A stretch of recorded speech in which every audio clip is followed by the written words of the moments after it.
He is trying to call us and make us sit in His table. He is doing it. We are not doing it. But God is trying to do that thing by giving us this filial adoption. So, we shouldn't claim that right. We shouldn't blame God or find fault with God for not accepting us as His children. We are not worthy of it to claim a place in the table of the Lord. So instead, what are we asked to do? Prepare supper for me, put on your apron and serve me while I eat and drink. Later you may eat and drink.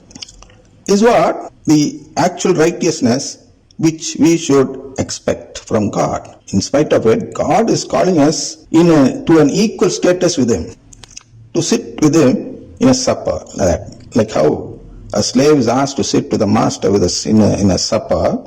God is calling slaves, mankind, to come in equal status with God through filial adoption and live as co-heirs with Christ. So with that state is not something which we can claim. It is a state which God should offer. So until then, if we are not called, until we are called, you can keep it like that. And even if we are not called, what should be our answer? If we are not called, until we are called, you can keep it like that. And even if we are not called, what should be our answer? We should in our heart think of it in this way. We are worthless slaves. We have done only what we ought to have done. We have not done anything extra. A slave should go to the field and work. That's what I have done. You need not call me to the table just because of that. Is what a slave should say to the master. This is what we also should say to God. So I'll read it. Before we go into the answer, we should first read Luke 17:10. So you also, when you have done all that you were ordered to do, say, we are worthless slaves. We have done only what we ought to have done. All religious should read this verse daily, either in the morning or at least in the night before going to bed. To know the answers to these questions, you should first see Romans chapter 10 verses 1 to 3, in which St. Paul says as follows. Why should we go to this chapter? Because many people, or many religious people, think that they have sacrificed their own life, the whole of their life to God. And as a compensation for what they have done, they expect God to give them this eternal life. So, this work of sacrificing their life for God, we should first know whether each religious person is sacrificing his life for God, or is he sacrificing his life for something else? To know that difference, we should read this Romans chapter 10 and verses 1 to 3, in which St. Paul says as follows, Brothers and sisters, my heart's desire and prayer to God for them is that they may be saved. I can testify that they have a zeal for God, but it is not enlightened. Third verse, for being ignorant of the righteousness that comes from God, and seeking to establish their own, they have not submitted to God's righteousness. See, we should know something. We should know the answers or the meaning to these phrases, like zeal for God, then for the enlightened. What does enlightened means? What does the really righteousness that comes from God means? What does it mean by saying that they establish their own righteousness? And what does it mean to submit to God's righteousness? So first we'll see what is zeal. Zeal is a dedication or link to enthusiasm for something.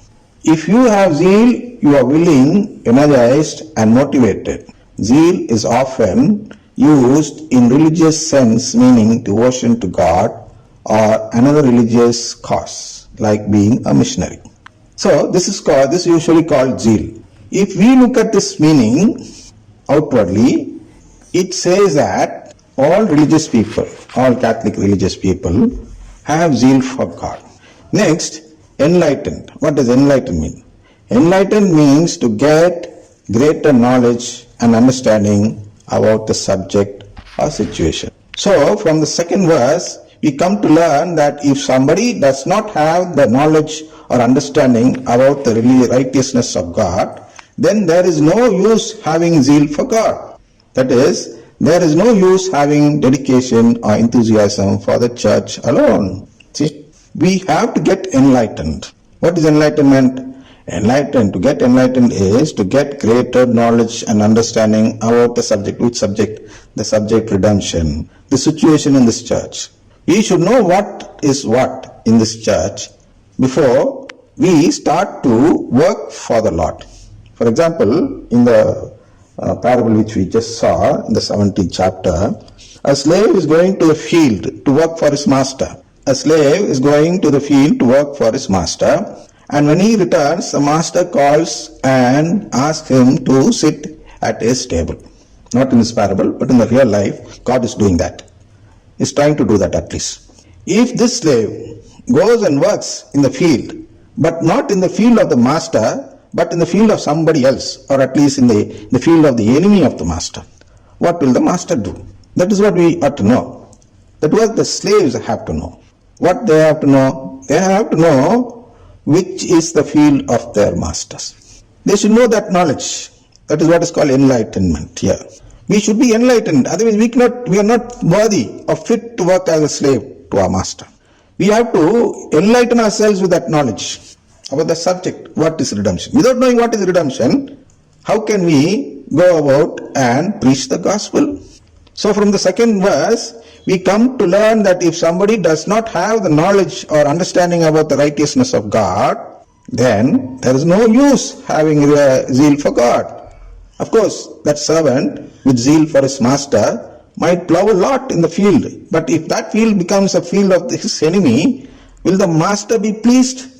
That's why there is no use having dedication or enthusiasm for the church without having this knowledge. The only difference between the laity and the religious is that it has this zeal only. This is the only difference between a laity and a religious person. What? The laity usually don't have the zeal for God. They don't toil for God's kingdom.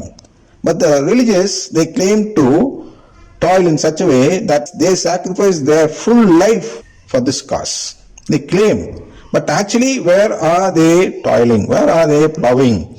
Where are they? I'll read that portion to you. Your slave who has just come in from plowing or tending sheep in the field.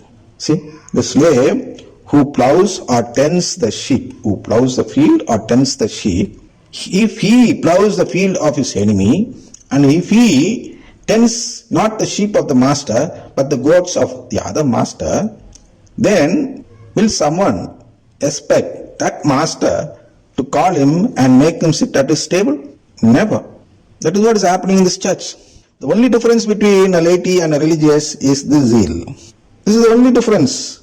They claim to toil for the master, the Lord, and the laity, they don't toil because they spend their whole life in showing their attitude or the interest in worldly matters, not for the church or the Lord. They attend mass and all, but they never toil for it, for the growth of this church. Religious people are willing, energized and motivated to serve the church. But the laity are not willing or energized or motivated to serve the church. They are willing to do some earning in the material world. They are energized to seek that earning. They are motivated by many people around them to make a lot of earning in this life. But they are never willing or energized or motivated to serve the church. But the religious people, they are energized, motivated and willing to save the church.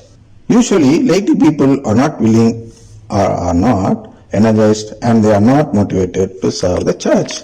They only show devotion to God. They show devotion to God. That is different. But they are not willing to serve the church. Serving the church means, for example, I don't know whether I have time, I just go on.